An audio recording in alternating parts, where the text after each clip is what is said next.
Greetings, friends! Juan Angersky, and this is the weekly Russian-Ukrainian War update for the weeks of December 1st through December 15th of 2025. We're going over the first half of December. I was off on vacation. I just got back yesterday. I really wanted to upload yesterday, as per my usual schedule on Sunday, but I came a little bit later on Sunday, so I couldn't do it in time, but I am now doing it the day after on Monday. I really want to get into it because we have a lot of updates, and I did not want to wait another week. So we have enough already after just 2 weeks. We're first going to talk about the biggest news that happened this week. I mean, there's been actually a lot of news happening around the front. We're starting the winter campaign and we're starting off with a bang this December. This December, we have completely the town of Seversk has completely been captured. As you know, this town, the battle for this town has been basically on a standstill.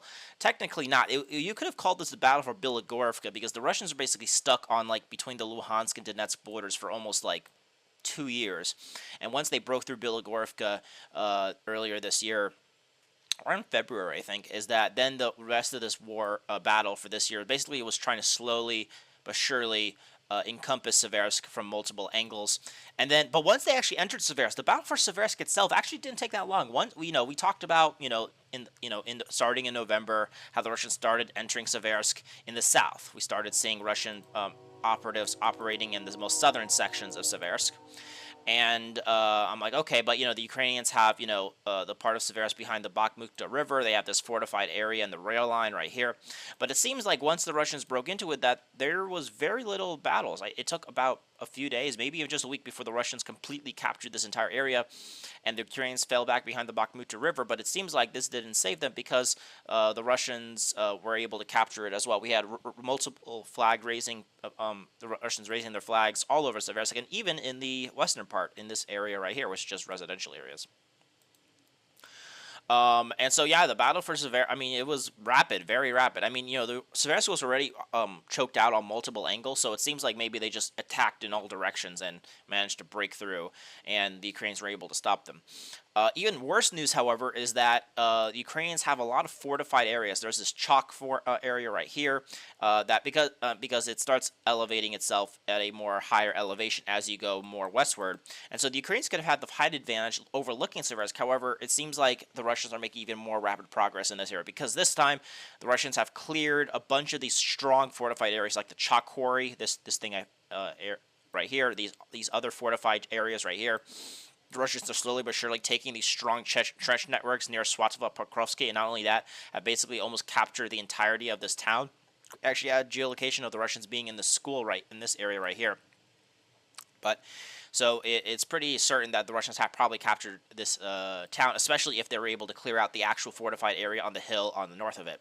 And the Ukrainians have retreated back to the village of Riz Inkvi here.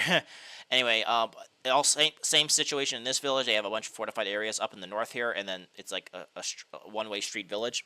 However, it seems like the Russians are making rapid progress towards this area, and it's going to be very hard to see where the Ukrainians will hold their positions.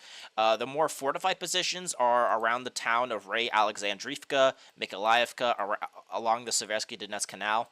This area right here is pretty fortified up that the Ukrainians could probably retreat to, but the Ukrainians obviously don't want to have the Russians push all the way here, because at that point they're going to be very, very close to the town of Slavyansk, because this is what I think I'm going to rename this direction, probably the Slavyansk direction. Because and so the Ukrainians don't want the Russians to be so close to Slavyansk, and so they're probably going to try to slow the Russians down. But now that the Russians have captured Seversk, and now that they actually pushed through Seversk and actually captured a bunch of the elevated positions, the Russians are probably going to take Zakifna, Radinsky, continue pushing along this area, and probably reach the towns of Kryla, Luka, and Kalinki here, probably, and be around here. This will allow them also to clear a bunch of these fortified areas right here that the Ukrainians have built up. And this would allow them to actually start pushing in this direction, because the Russian push here has always been cock-blocked by the strong Ukrainian positions that are on a more elevated position in the southern part near this area right here. So, I could see the Russians probably pushing up to about this point right here. At this point, this would, the Russians will probably also try to take Ray Alexandrivka and then use this as a forward operating base to then start attacking Slavyansk with drones, because at that point they'll be within artillery range, within drone range, and then they'll start being able to start bombing Slavyansk. But I don't think they're going to do a direct assault on Slavyansk, because there's a ton of trenches right in front of the Slavyansk-Kramatorsk agglomeration. This is one of the most built-up areas in all of Ukraine. The most fortified area in Donbass. So these are the provincial capitals. It's a very strong. I do think that the battle for Donbass will be ending in Slavyansk, which is ironic because actually when the revolution happened, when the Donbass people rose up against Ukraine, Slavyansk was where the first battles started. So kind of ironic. It's probably going to end in Slavyansk. So yeah, a lot of rapid I mean, the fall of Seversk was huge. I thought it would take me. I mean, I knew it was going to happen eventually, but like, man, it was very fast. But for now, probably for the rest of this month, this year, we'll probably see the Russians try to take something like this down here. Just keep pushing more and more out, and hold for. Take out most of the very strong fortifications Ukraine's built up behind Seversk, and then the Ukrainians will probably try to hold positions around Ray Alexandriivka and Mykolaiivka. There's a lot of fortified areas there, so that's probably the goal for the Russians, but we shall see at that point. But yeah, the fall of Seversk is a very big deal. Also here, we saw the Russians. We talked about how the Russians claimed they took the village of Pazanio here. It's very hard again because there's still a bunch of fortified. If you scroll in, you could even see it. You could see the trench networks here, the trenches here, and so right down here is the Bakhmutka River where the Russians have positions, but it's on the low ground, and so that's why I was very skeptical of Russians claiming they took this area. I think we had some geolocations, I think, of the Russians being around Vesuvlika.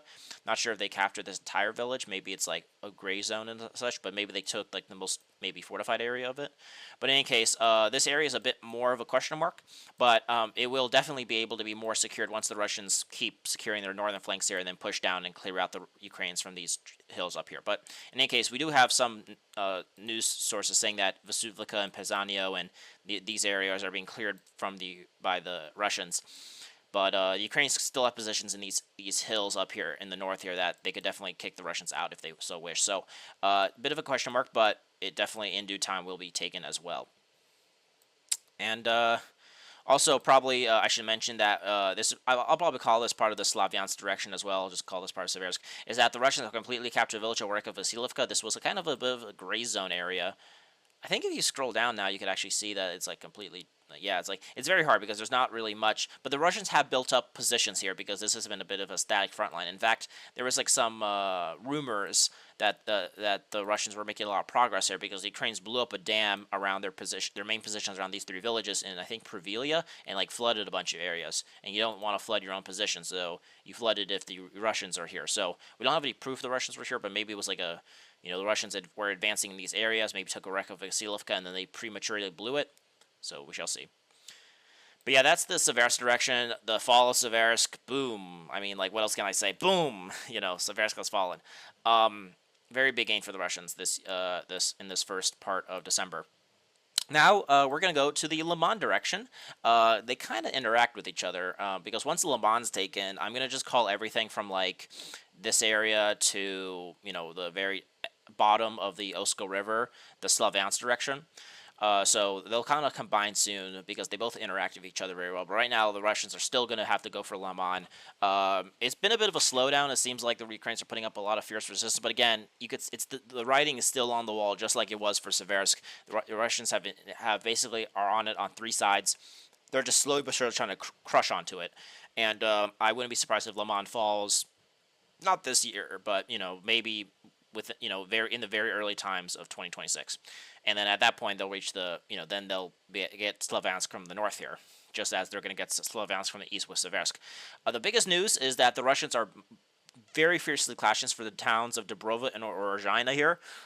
These are the last two villages the Russians have to take to encircle Lyman from the south. And then and right now, the main thing is the last time the Russians basically kind of reached this highway here, cutting Lyman from Seversk. But this time we had actually geolocations of the Russians being in the northern part of Dubrova. We had geolocations of the Russians being on the outskirts of Orozhina. But fierce battles are very ongoing. The Russians are going to have to use the Yampil as like a forward operating base, and with these trees. I think one thing that's slowing the Russians down that would probably not usually is that since it's wintertime, there's no tree cover. And because there's no tree cover, it's a lot easier for the Ukrainians to pick off the Russians trying to move maybe from their positions in Zaporizhia, into through these forests. But these forests aren't as protective of drones as you would think. So it's a bit harder, but I think that might be what's slowing the Russians down. But the Russians are slowly but surely moving, and I wouldn't be surprised if Dubrovin or Zhaina are taken soon, maybe within a week or so, maybe 2 weeks. We shall see.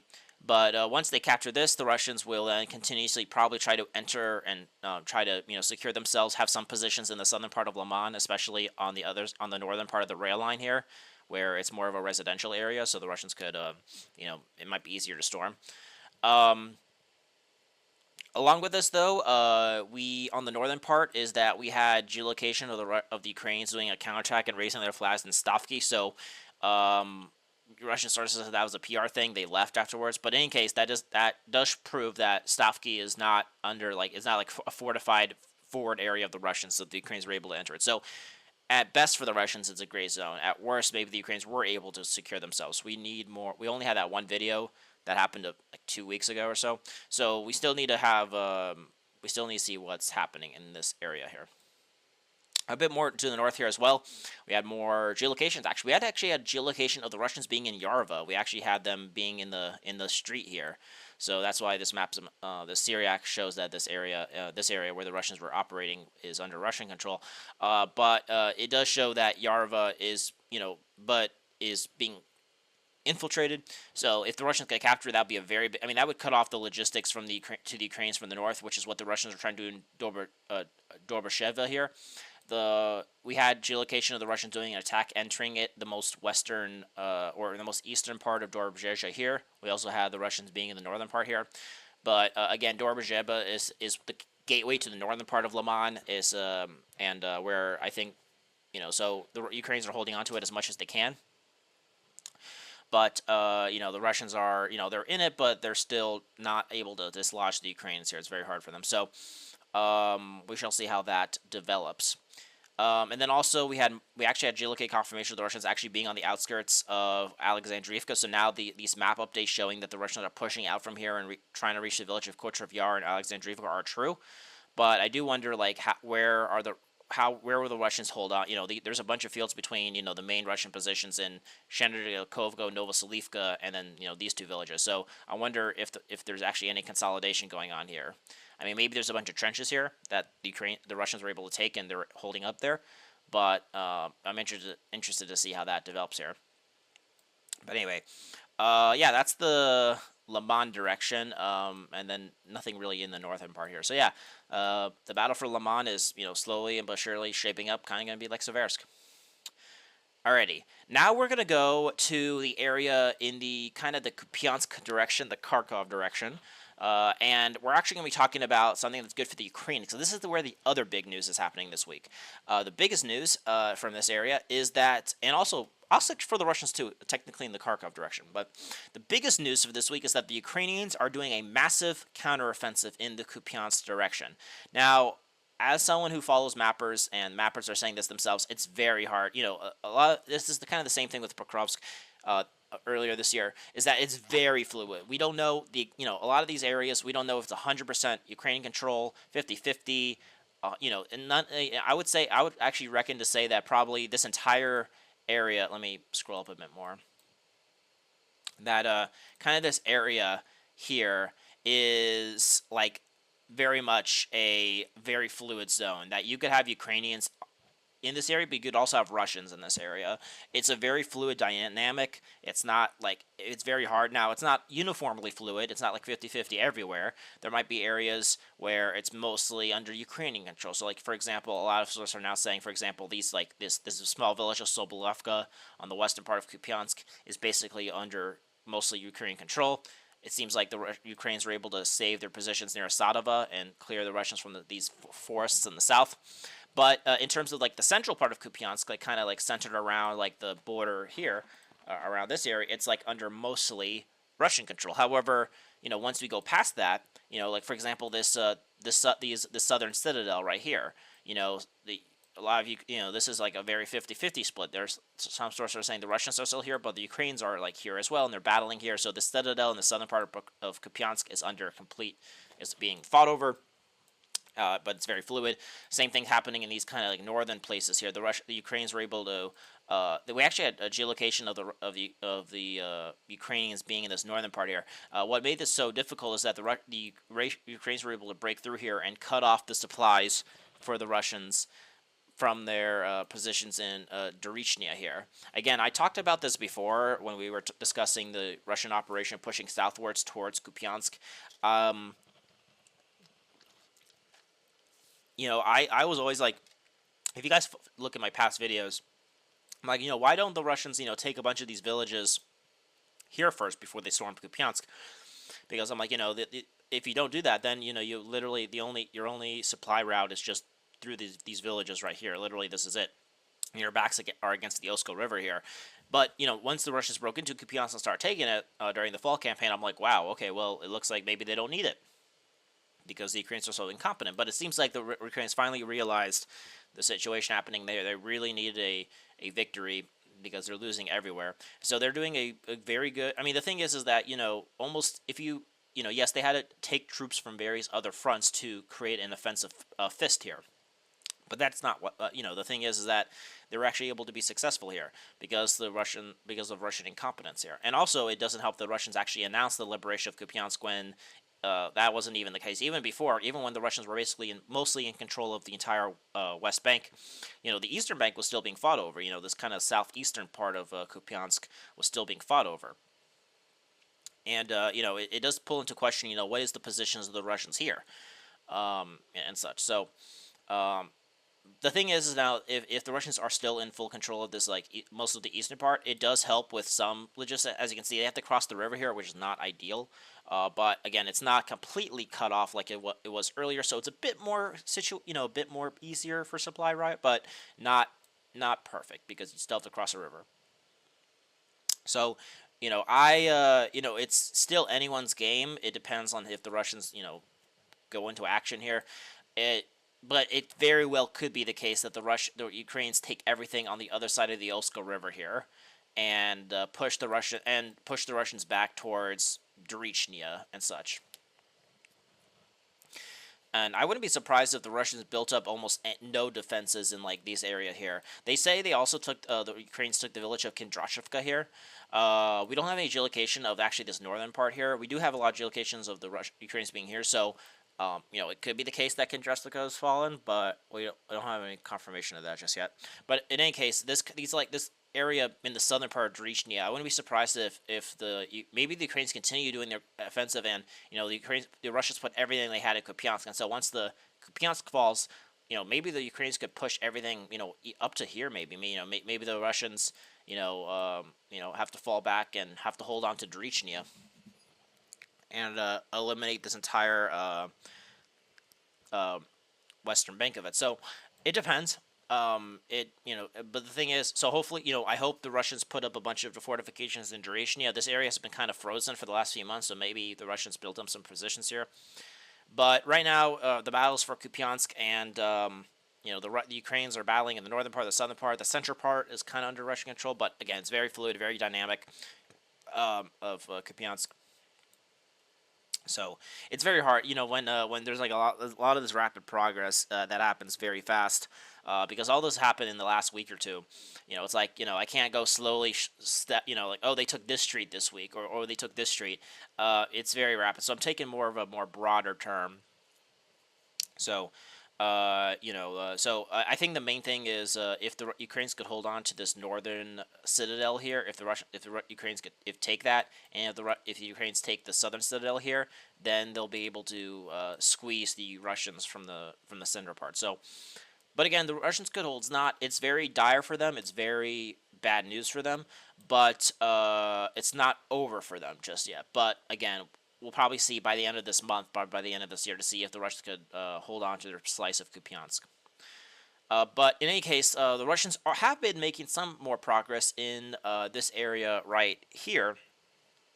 We had geolocation of the Russians being in the northern part of Petropavlovka, so we had the Russians, taking this northern part. The we don't we actually, and then we had the Russians bombing Ukrainian positions in the center part of Petropavlovka. So it does show that again, the command of the Russians in this like Kupyansk direction is very incompetent, very retarded. It's very much a they announced they liberated Petropavlovka. They announced they took Krychnia, but we don't have any flag raising operations. So whoever was in charge of it here needs to be fired ASAP and replaced. So because of just lying, I mean, you can't just lie about this type of shit, Anyway, um, so yeah, the fight continues. Anyway, we see, and then also a lot of sources, however, are saying that because of Russian positions here, the Russians are slowly but surely capturing more and more of these fields around Krychnia. So if the Russians, I think the Russians can take Krychnia and Petropavlovka because the logistics here are a lot easier. We also had some geolocation that just came out, like I think yesterday, of the Russians being on the outskirts of the village of Kuryivka here. Though these are probably DRG units, and it's very hard for the Russians to, probably to supply because, again, you have to move across these open fields, and the drone operators will, you'll be cut off from that. So it's very hard to supply the Russian push trying to do a direct assault here. I think what the Russians wanted to do is, hold on to Kupyansk and then just keep pushing southwards here. But again, it was all for naught. So, but yeah, we shall. If the Russians could take Petropavlovka and Kuryivka, at the very least, that will secure their the eastern bank of Kupyansk a lot more securely. The thing is that I always thought the Russians would try to, clear out the eastern part of Kupyansk and the western part would be under Ukrainian control. And then, the thing is that the Russians don't actually really need the western part. It would be nice to have it, but they just need to take the eastern part so that they can continue pushing along the Osko River, because then the Ukrainians will be in a bad situation because they would have to cross the Osko River to attack Russian positions, and that'd be very bad. So just as the supply situation in western Kupyansk is bad for the Russians trying to hold it, even if the Ukrainians take this western part of Kupyansk, if they want to take the eastern part of Kupyansk and fully liberate the town here, it'll be actually the opposite for them, because then they'll have to supply themselves through a river, and it'll be very bad for them. And the Russians will have no supply problems here. So we shall see how that develops. But yeah, very, very good gains for the Russians here, or for the Ukrainians. And yeah, we will see how this Ukrainian counteroffensive Kupyansk continues to develop. Also, just a little bit, also here, a bit more to the south here, the battle for Bukoslavka is still ongoing. A lot of Russian sources are saying they're trying to enter from the north here. The Russians are taking a bunch of these trenches that are between Borsivka, Andriivka, and Bukoslavka, but the Ukrainians are still holding on to these areas here. But it seems like the main Russian goal here is to take Bukoslavka and Novokurilivka here, and then probably also Novoplantovka in the second part, because at that point then they'll be able to have a solid position on the northern part of Borova, and Borova is the main, kind of the main axis of center of Ukrainian resistance between Kupyansk and Lyman. So, but yeah, some just kind of positional combat around Bukoslavka. Alrighty. Now we're going to go to the Kharkov direction, kind of the same thing. Kupyansk is part of Kharkov, but when I say Kharkov direction, we're talking about here. Technically this is not Kharkov, but, well, it is Kharkov, but it's not. They're not moving towards Kharkov city. They're moving kind of south here. But this week this is where the great news for the Russians is that the Russians have completely liberated the town of Volchansk. We had, we already knew this was going to happen. That was not like a big surprise. It was just officially confirmed. A lot of sources are now saying the Russians are now pushing into the town of Volchansky Kuryivka here. Taking the first few buildings on the western part of it. They will probably take the rest of this town very soon, just to have a solid kind of forward positioning here. And so, yeah, Volchansk has fallen. If you have been following me, that the Russians already took all the major stuff by November. So the southern citadel had fell to the Russians. The only question mark was that these residential areas in the south eastern part of Volchansk, which is not strategically relevant. It's just that you just want to clear them from the basements here, just so you could say you took Volchansk. You took actually all the strategically important stuff in Volchansk to, accumulate forces for fortifications. But yeah, this entire residential area was cleared, and now they're actually entering Volchansky Krylyevka here, which I think it's mostly residential area, but it seems like they have a bunch of like warehouses here, which if they capture it, it will seal the deal, I think. So we shall see how that develops. But yeah, Volchansk has been completely captured by the Russians, so very good news here.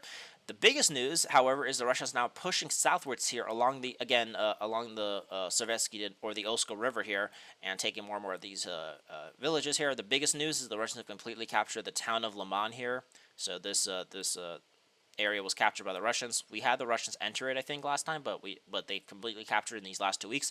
The biggest news is that the town of Vilcha, another kind of built. It looks very nice. It looks very aesthetically pleasing looking at it. But when you look at Vilcha, the Russians are now battling for it. We have the Russians entering the northern part of the town here, and such. And most sources are saying that only the most southern part is under Ukrainian control, but I will probably bet that by the end of next week, the town of Vilcha will be completely captured by the Russians, and at that point, the Ukrainians will fall back to Byle Kolodosky here. Vilcha is the last kind of area they could hold on close to Volchansk, and then after that, I think the Russians will stop. I don't think the Russians will continue pushing this way, but I could be wrong. Because the thing is that yes, they could accumulate forces in Volchansk now, but if they want to push towards Byle Kolodosky, it's just a bunch of open fields, and the Ukrainians had used this town here to drone Russian positions here. I think it's more likely, at least what I would do, is that they would just move along these forests. Now, again, this is a bit more slower than it would be because there's no forest cover, and then the drones could attack you more easily. But I do think that still this is where the Russians will push. At the very least, they'll probably clear out something like this. The Russians will probably take something like this in the next month or so. This would... and then probably just continue pushing down along the Seversk Donetsk River. And then once they have, but probably slowly but surely, I think now that Volchansk has been taken, that, right now they're just, improving their positions in the flanks here a little bit, improving their, and everything. Yeah, they're expanding southwestwards. They're expanding to the east here in Volchansky Krylyevka. Vilcha and Lyman has fallen. Vilcha is about to fall. The Russians will then probably push towards the village of Semyonovka and Harfovsky here. So, just slowly but surely, the Russians will move down along this river. We talked about this before. But, again, the actual official fall of Volchansk is a very good propaganda victory. And not just propaganda, though. It allows the Russians to actually use this as a accumulation point for more forces. But, again, it was completely blown up to hell, so it's not as built up as you would think. It's actually really flattened. It's very flat. But yeah, so lots of this area is now coming to life after finally after Volchansk was basically frozen for a long time. Alrighty, yeah, so that's all those directions. It looks like my map decided to shit itself after hearing the news of Volchansk and Kupyansk. But no need to shit yourself just now. We're now going to be going to the Pokrovsk direction. Because this is where a lot of the interesting things are happening. So we're going to talk about Pokrovsk. The biggest thing, again, is the liquidation of the Myrnohrad pocket. So yeah, we're talking about this now. My computer now seems to like to talk about Myrnohrad. So anyway, yeah, as you can see here, you're like, whoa, what the hell? Last time we were here, the Ukrainians were basically in control of almost all of Myrnohrad, and only the southern part basically fell. It seems like this Myrnohrad pocket is going to collapse. I'm betting you probably that the Myrnohrad will fall by the end of this year. We might even be talking about it next week about complete capture of Myrnohrad. Again, it's very hard because when you're storming with just groups of 1 to 3 people, it's very hard to know what's what. But these mappers are starting to give us a better idea. As you mentioned, as I talked about last week, the Russians were able to slowly but surely cut off the southern part. And I was talking about maybe the Ukrainians could hold up their positions here. Well, this week we had over these last 2 weeks we had geolocation of the Russians being in the southern part of Myrnohrad right here. So it looks like they finally captured the southern citadel, which basically ends all Ukrainian resistance in the southern part of Myrnohrad. Along with this, we had geolocations of the Russians pushing through and capturing most of the town of Silvilia here. We had the Russians capturing this kind of mine shaft here and trying to capture, I think they've almost fully captured this northern citadel here. The Russians also, they said, linked up from pushing from these residential areas and managed to break through into this area, and they actually managed to link up. And that Ukrainian positions that are in this citadel, in this eastern citadel, they're not completely captured yet, but there's like a pocket within a pocket. So the main Ukrainian resistance is kind of around this area right here. This like built up train station and a bunch of high-rise buildings and the mine shaft here. This is where the main Ukrainian resistance is. But there was like some Ukrainian resistance that were happening in these high-rise buildings, and there's still Ukrainians here. They're not been completely cleared yet. As you can see, Syriac has it as a gray zone. So, but it does, it's probably going to be hard for the Russians to completely clear all these high-rise building areas here, but it definitely is something that could happen very soon. So, again, the Ukrainian resistance here is completely faltering. The Russians are pushing. They've entered, from this area here and entered this residential area in the southwestern part of Myrnohrad. They're pushing, from the northern part here and, clearing out this northern part of Myrnohrad. They're pushing from, the east here, clearing these residential areas in the eastern part of Myrnohrad. So right now it's just slowly but surely just getting very liquidated. Myrnohrad is completely collapsing before our very eyes. So I wouldn't be surprised if the Russians manage to take this town by the end of this year, which is in like 2 weeks. But it definitely could happen within a week or so. It's very, very bad news for the Russians or for the Ukrainians in Myrnohrad. So that's the biggest thing. The Russians are, once they took Pokrovsk and improved their positions here, their main goal is to liberate Myrnohrad. I do think the Russians will take a bit of a slowdown in operations here. They might focus towards Grishny and improving their positions in the northern part here near Rudinsky and such. But they're not. I don't think there'll be some big operation here. I think once they take Pokrovsk and Myrnohrad, there's going to be a bit of a slowdown, I think. Not a complete stop, but a slowdown, for sure. Yeah, so that's happening there. In the northern part here, the Russians are making a lot of rapid progress. Let's talk. Where should we talk? Yeah, so we had more and more geolocations of the Russians being in these farms in the north of Pokrovsk. The Ukrainians were trying to attack Russian positions here, but I think they were repelled. So it definitely shows that the Russians have indeed, encircled Myrnohrad. We had more and more. A lot of mappers are saying that more and more the southern part of Grishny is coming under Russian control, and we had geolocation of the Russians being in the southern part of Grishny, but we don't know how much more they push from there. But some mappers are saying that this kind of area that I kind of indicated here is under Russian control, and I do think that once Myrnohrad falls, that they'll probably try to take Grishny. Finish off the Ukrainians then in Rudinsky. They've basically retaken most of Rudinsky. I think there's still Ukrainian resistance in the most western part of Rudinsky. But I do think that will be cleared out, and the Russians will hold positions something like this. So, between Grishny and Rudinsky, that will be the new Russian positions, and the Ukrainians will fall back to these set of villages that are to the south of Dnipropetrovsk here. So, so Rudinsky is being, the Russians are pushing into Grishny. The Russians are about to retake Rudinsky. A bit more to the northern part here. We talked about the fall of Shakova, and the Russians are now clearing the village of Sofivka.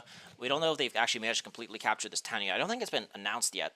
But maybe it's still being fought over, but a lot of mappers are saying, and sources are saying that this town's about to be completely captured, which makes sense. It's on the other side of the Terets River here, and this is where the Russians have their wheelhouse, so taking Sofivka will be very good. The Ukrainians have positions on Teretsky here, but again, they'll have to cross the river to attack, but it is possible, so, but also same thing with the Russians. They could enter Teretsky here as well.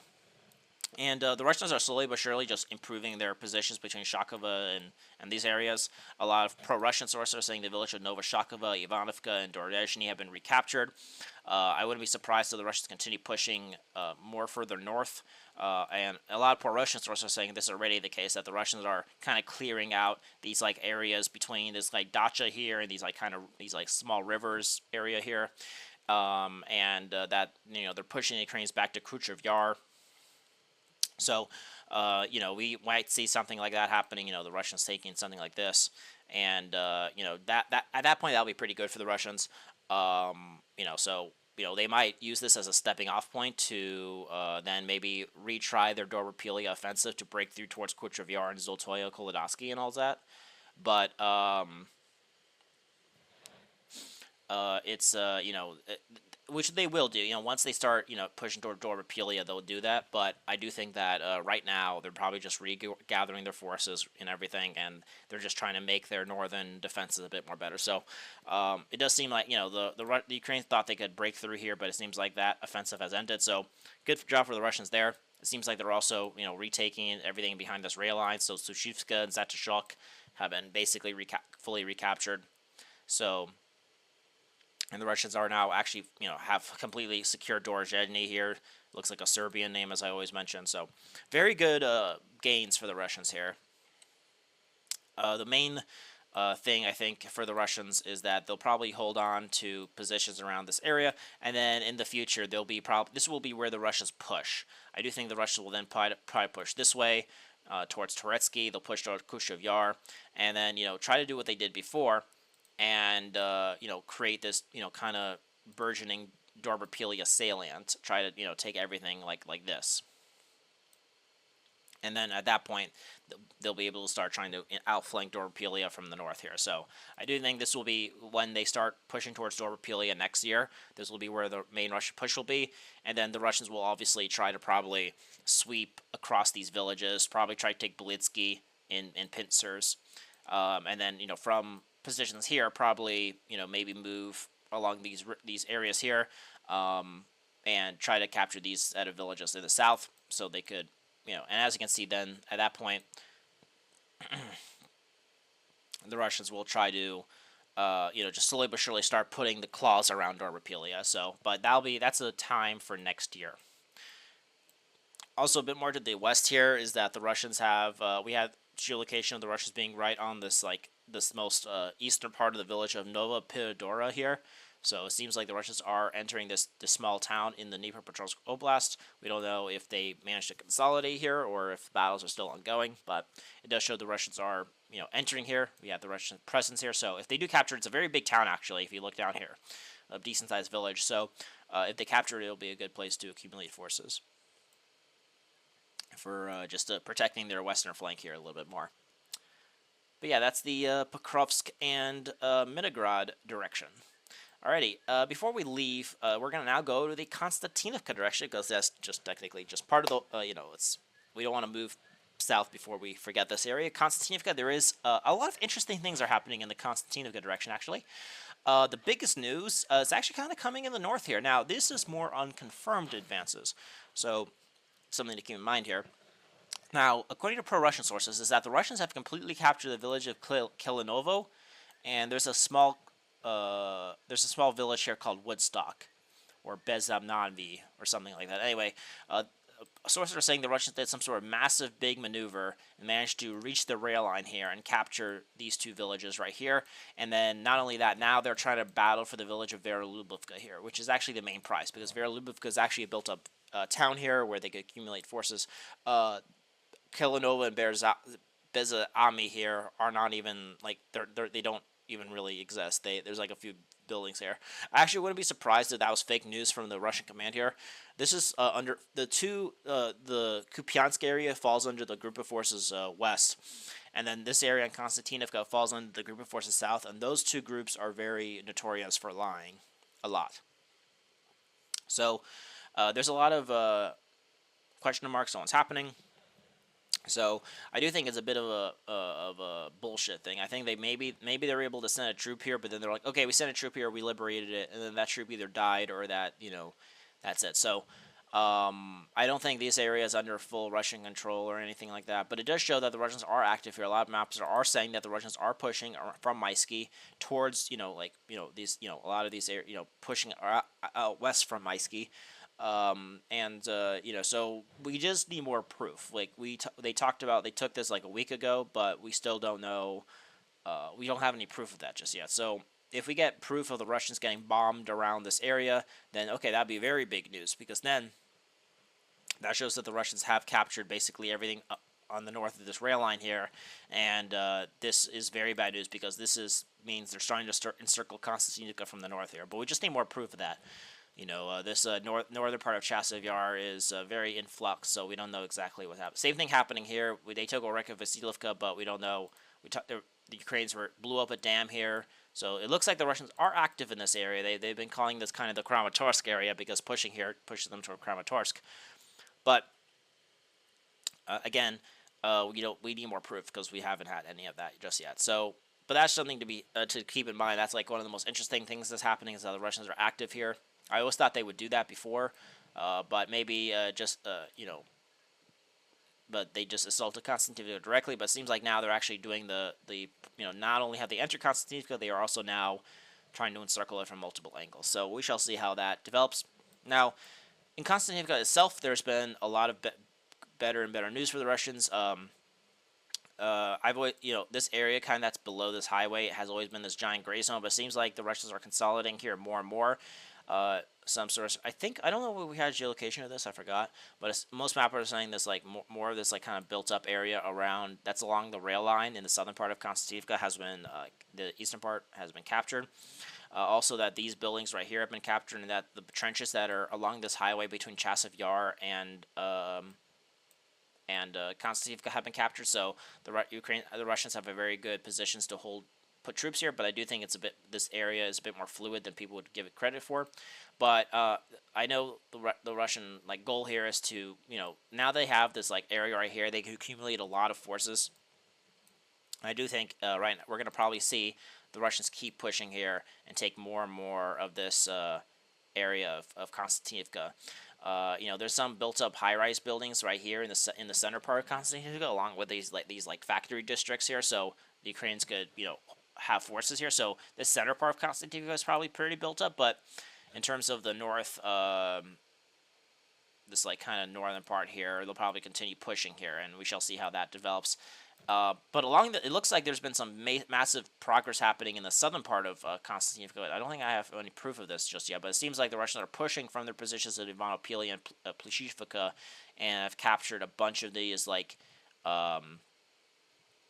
fields here. And it seems like their main goal is to reach the village of Bereshuk.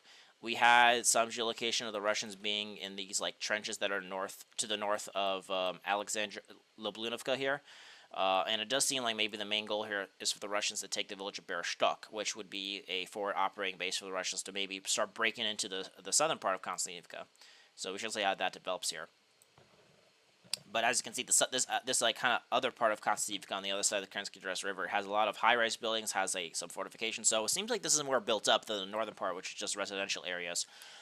So we shall see how that. It's probably easier for the Russians to take the northern part than the southern part, but taking Bereshuk will probably be very good. The Russians will then probably try to push towards these three villages and just slowly but surely, along with if the push in the north is confirmed, encircle Konstantinivka entirely.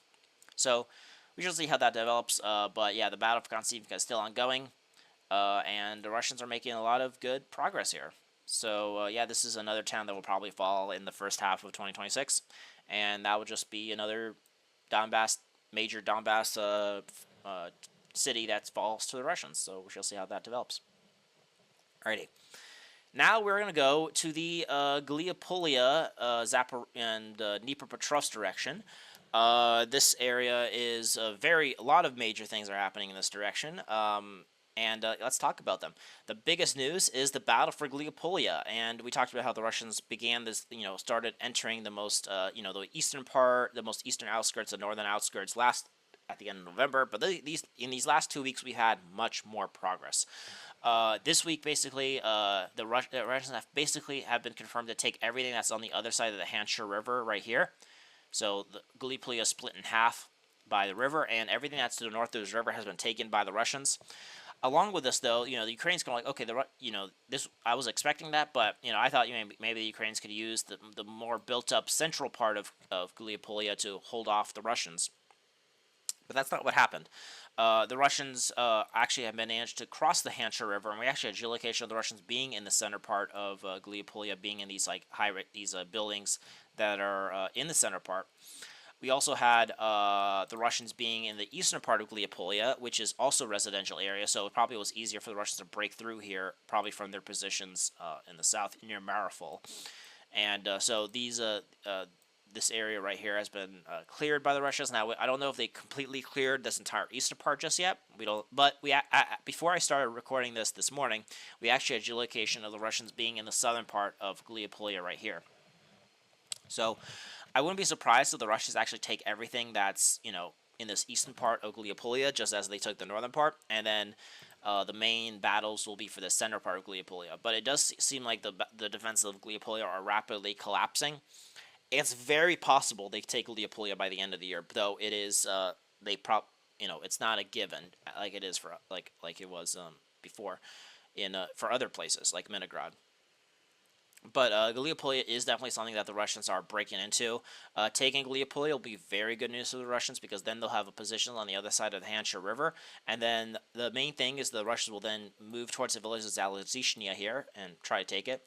Once they take this, though, is that the Ukrainians have built up a very fortified area that runs along the Hansha River that right now divides between the Russian and Ukrainian positions.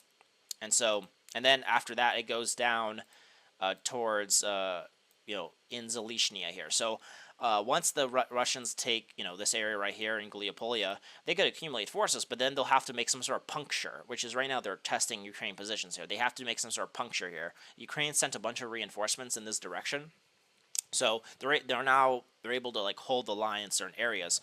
So the Russians have to somehow in this line of defense break through and then break through here. So it could be that after they take Huliaipole and Zalishnia that they stop and that they recuperate. But it's definitely up in the air in terms of right now this is the last line of defense the Ukrainians have built up before Zaporizhia. So if the Russians manage to puncture a hole here, it'll be very, very bad news for the Ukrainians. So we shall see how that develops. But yeah, the battle for Huliaipole is still ongoing. The Russians are captured the northern part. They're about to finish capturing the eastern part, and now it's just the central and western parts that are under their control. So we shall see how that develops. Also, the Russians have completely captured the village of Dnipropetrovsk and Myrnohrad here. These were the last two villages that were on the other side of the Hansha River, which is not part of the Ukrainian defenses. So we had the Russians taking these, and yeah, so. We also had geolocation of the Russians operating in this area near Ostopevsky here and such. So taking Andriivka, again, another village that's on the other side of the Hansha River, is another good news for the Russians. But again, there's no how do you say this? There's been some sources saying that the Russians are now trying to puncture here, try to take the village of Pokrovsk here. There's been some noise showing about the Russians pushing out from near Zaporizhia here in Pashana, this area right here. But again, the Ukrainians have a lot of these huge towns: Ternonovka here, Volchansk here, Dnipropetrovsk here. So a lot of these huge towns, the Ukrainians could accumulate forces, and so there's a bunch of trenches that are like here. So it's hard for the Russians to storm them and take them out, but then the Ukrainians could use these huge towns to then do a counterattack and push the Russians to the other side of the river. So it's a very precarious situation. So we shall see how that develops. So it looks like the Ukrainians are now going to use how do you say it?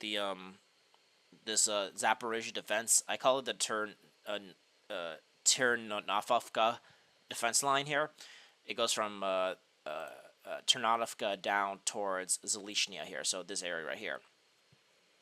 So, and there's a bunch of trenches on the other side of the river here too. So if the Russians could puncture this area and take one of these towns, it'll be very bad news for the Ukrainians here. So, we shall see how that develops. But yeah, so right now taking Huliaipole will be a very big game, but then the next goal will be to cross and defeat this next line of defenses here. A bit more to the northern part of this kind of more Dnipropetrovsk area, we had geolocation of the Ukrainians taking back the village of Tika here, but it probably is more of a gray zone. I don't think the Ukrainians are trying to hold on here. They probably retreated to the other side of the river. The thing is, again, there's not a solid front line. I think the main Russian positions are in these areas, like around this area right here.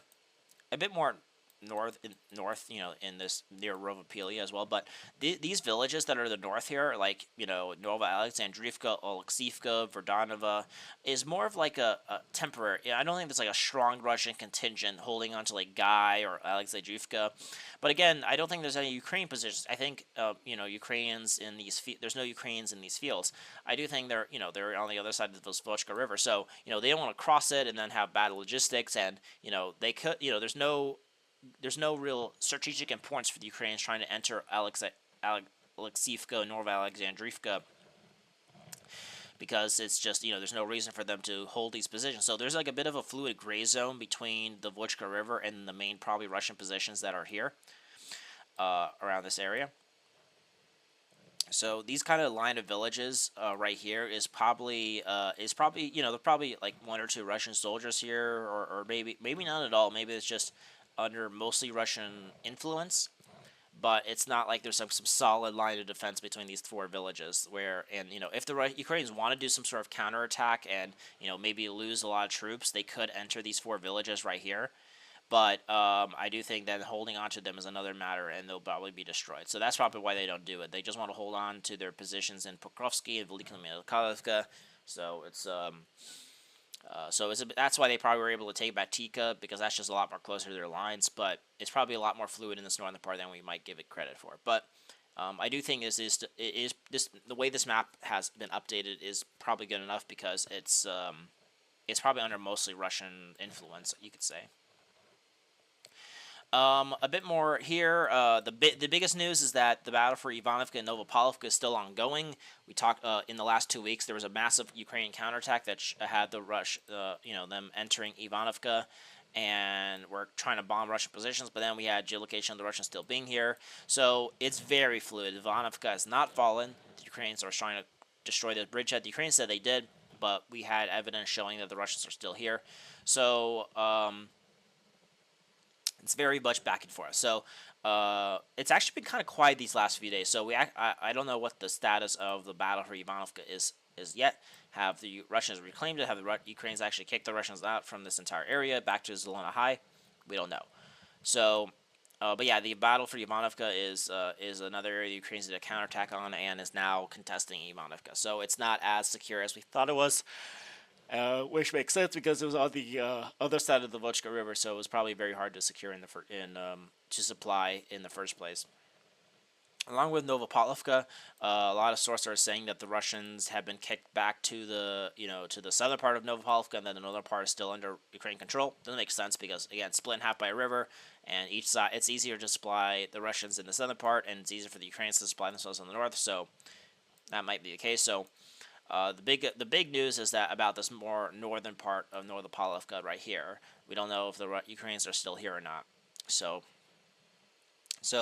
yeah, the battle for Novopalovka is still ongoing. Same with Ivanovka. So these are two towns that the Russians really need to take. Well, not really, but it's not like essential, but taking them would be very good for the Russians, because then they'll have a solid bridgehead here, and then between these two towns, and then then they can continue pushing in whatever direction they want, and it protects this area right here. So yeah, a lot of battles going on between these two towns, and we shall see how those develop. Alrighty, now lastly but not leastly, we're going to go to the Zaporizhia direction. A lot of interesting things are actually happening in Stepanhersk, and it looks like the town of Stepanhersk is about to fall completely for the Russians.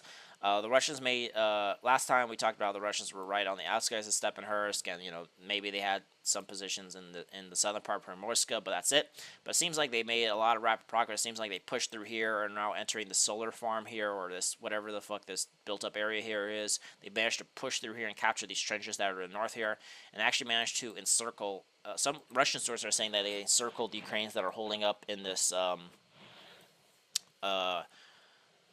this built up part. We actually had geolocation of the Russians being in one of these buildings right here, So it does show it seems like the Russians did infiltrate here, but we don't know if they've completely liberated it just yet. But it does seem like the Stepanhersk has been almost encircled. The Ukrainian position is that it's not encircled. The Ukrainians could leave here if they wanted to, but the logistics are very tight.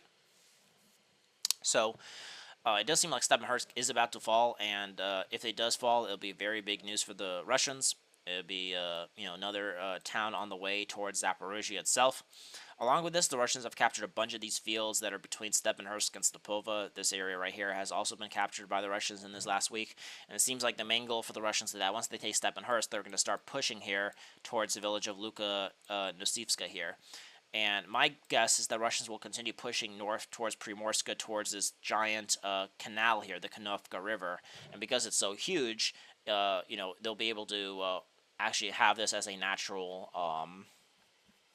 defense here. So they'll probably try to push north towards to take the rest of Primorska. The Russians will push northeast to take these string of villages here, which are more on the high ground. So the main goal probably for the Russians is to take something like this in the meantime. And then from here, maybe push along the Kanovka River and just to secure themselves a little bit better. And then from the positions in their villages here, probably push towards the village of Yurivka and Novopalovka and cut this main highway that supplies Orekov. And so it seems like they're putting themselves in a position that if the Russians do break through in this near Huliaipole, that because once this main defense of the Ukrainians falls, there's almost no other major defenses, and it'd be very easy for the Russians to cut this highway that goes from Amulet. So the Russians pushing towards Eureka here to cut this highway would put the squeeze on Orekov and finally take that town. So that's what's happening they're kind of all, these are all kind of interconnected and such. So yeah, that's the Zaporizhia direction, and then there's been no changes in the Kherson or the Sumy direction. So I hope you guys enjoyed this weekly Russian or this first half month of December weekly update. I'll be getting back to my weekly update schedule. So hope you guys enjoyed this weekly the updates in Ukraine these last 2 weeks. Hope you guys enjoy. Be sure to subscribe to my channel to continue receiving these updates. Like this video, comment fast, and I hope you guys have a wonderful day. So aim high and wander on.